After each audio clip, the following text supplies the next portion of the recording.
പറയുന്നത് UAE യാത്രാ വിലക്കിനെ കുറിച്ചാണ്.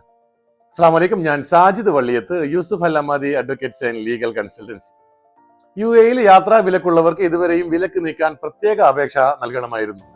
എന്നാൽ ഇനി മുതൽ യാത്രാ നിരോധനം നീക്കാൻ പ്രത്യേക അപേക്ഷകൾ നൽകേണ്ടതില്ലെന്നും കേസ് തീർന്നാൽ യാത്രാ വിലക്ക് ഉടനടി നീങ്ങുമെന്നും UAE നീതിന്യായ മന്ത്രാലയത്തിന്റെ പുതിയ അറിയിപ്പുണ്ട്.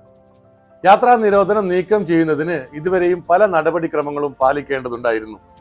ക്ലിയറൻസും ചില അനുബന്ധ രേഖകളും സമർപ്പിച്ചാൽ മാത്രമേ ഇത്രയും കാലം യാത്രാ വിലക്ക് നീങ്ങുമായിരുന്നുള്ളൂ. എന്നാൽ ഇനി മുതൽ ഇത്തരം നടപടികൾ ആവശ്യമില്ല. ഉടൻ തന്നെ യാത്രാ നിരോധനം നീക്കം ചെയ്യാനുള്ള ഉത്തരവിൽ മന്ത്രാലയം നടപടിയെടുക്കുന്നതാണ്.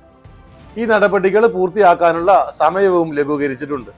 ഉദ്യോഗസ്ഥ തടസ്സങ്ങൾ നീക്കി ഫെഡറൽ ഗവൺമെന്റ് സേവനങ്ങളുടെ ഫലപ്രാപ്തി ഉയർത്തുക എന്ന ലക്ഷ്യത്തോടെ ഈ വർഷം ആദ്യം ആരംഭിച്ച UAEയുടെ സീറോ ഗവൺമെന്റ് ബ്യൂറോക്രസി പ്രോഗ്രാമിന്റെ ഭാഗമായാണ് ഈ സംരംഭമെന്ന് മന്ത്രാലയം അറിയിപ്പിൽ പറയുന്നു. മറ്റൊരറിവുമായി വീണ്ടും കാണാം. നന്ദി, നമസ്കാരം.